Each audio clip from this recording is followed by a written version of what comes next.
Well, we're here at Blue Mountain, the Collingwood area in Ontario, for the launch of this 10th generation Honda Civic. On the way up here yesterday, Honda took us to their factory in Alliston, Ontario, where this car has been made for decades, and they had the official ceremonial unveiling of the latest 10th generation car. And it's very exciting to be at the plant where they actually make this car, and all the technology that went into doing it was kind of fun to see. So how is this car different? Well, it is entirely different. It's a clean sheet of paper design. Everything is new in this car. New engines, you got it. So what you see here is a Civic that is going to be used around the world, the same platform. Right now there's a European version, a North American version. This is the version going forward. And it's bigger. You can see that right away.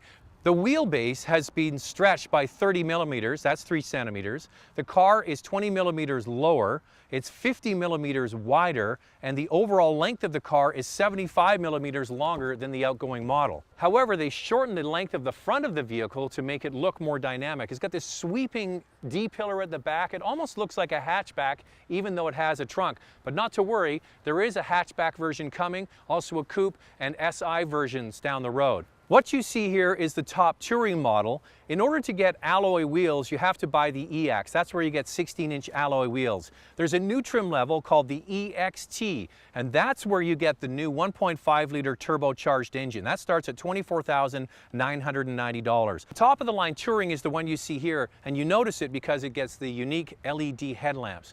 The great thing about this 10th generation Civic, it is packed with all kinds of new technology, but the prices really have only moved marginally. For example, the base DX, you get the LED marker lights, you get LED tail lamps, and you get a backup camera, and all of the technology that goes into this car with new engines and what have you adds about $2,800 of additional equipment, but the price still remains under $16,000. Volume player in Canada is going to be the LX, and it starts at $18,890. So a much more dynamic looking car. It's got the most interior volume Honda claims in its class. It's got the best fuel economy, and inside some really tasty features. Now, with the old Honda Civic, there certainly were criticisms about the way it was put together. When they redid the car in 2012, it was riddled with hard plastics. They did update it over the years, but this is a monumental shift forward in terms of design. I like the way it looks. You notice right away they've gone away from the split screen for the center cluster. It's now one instrument cluster there, and it's because the dashboard is actually thinner and wider, and it was meant to give it a more open and airy cabin and sportier appearance, so they've gone to that single tack and speed there in the center. So I think that's actually better. Now, the car is lower by 20 millimeters, as I mentioned. They also lowered the seats down, and the chief engineer told me that the seats, the hip position where you sit, is about the same as an Audi TT, which is quite a sporty car. Now, that could be a positive and a negative. Older buyers might have a hard time getting in because it's so low. Now, speaking about seats, in the back, the Civic has always been known for that perfectly flat floor, great for getting kids in and out of the back. Now, because they lowered the overall seating position, there's a hump in the middle. So that's where they have the exhaust. So that's a trade-off in the design of this new car. So those are some things to be aware of. Then you get into what you get with this car. First of all, you notice the big, bright 7-inch screen. Now, that's not available on the base model. Honda wants you to buy the LX and above because that's where you get all the features that you're going to want. The 7-inch display audio, that's the backup camera as well. That's where you get heated seats. That's also where you get Android Auto and Apple CarPlay. What does that mean? Everybody's wanted the power of their phone in their car. Now, through Android and Apple and the iOS, you can basically take the power of your phone and you mirror it on this screen. And that gives you the ability to use navigation, your phone, music, and features basically connected to the car. So that's all good.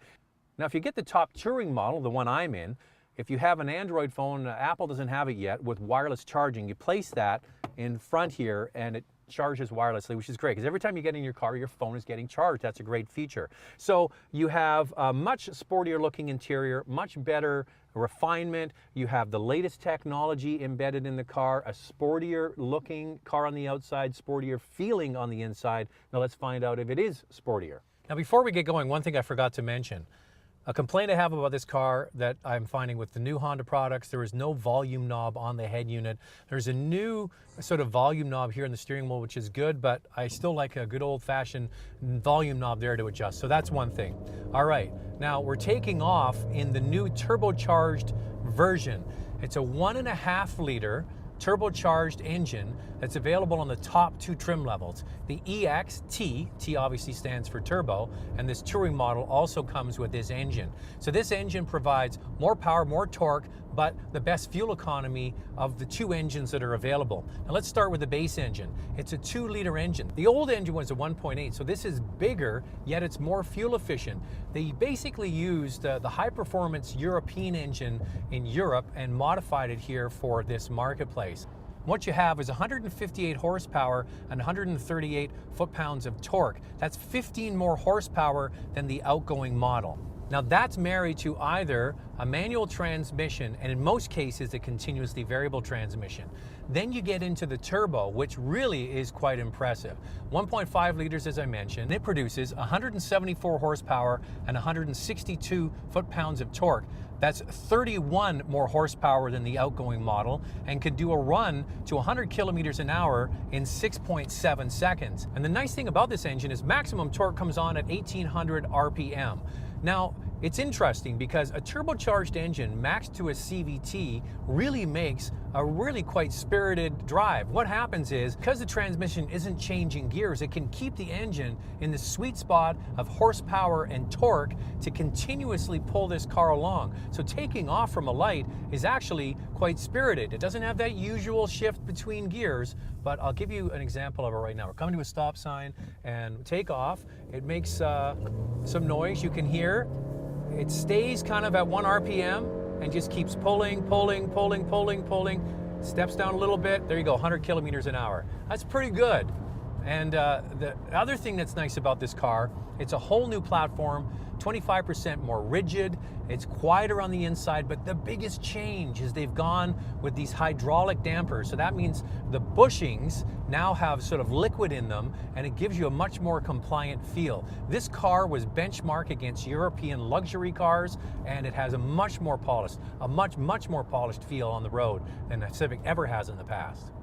And we've been driving this all-new 2016 all around the Collingwood area down gravel roads. You can see the car's all dirty, and the more I drive this car, the more I'm impressed with it. This really is the new benchmark for small cars. One of the knocks against the Civic for many years has been the fact that it's been quite noisy. This is definitely quieter. The new 1.5-liter engine that I've been driving today is impressive. It gets great fuel economy. It's rated at 7.6 liters per 100 kilometers in the city and only 5.5 on the highway, making it the class leader. Then you add in the much more refined interior, the upscale materials, and the latest technology, the best-selling car in Canada for 17 years, and it probably will be for many years to come, because this now is the benchmark in the class.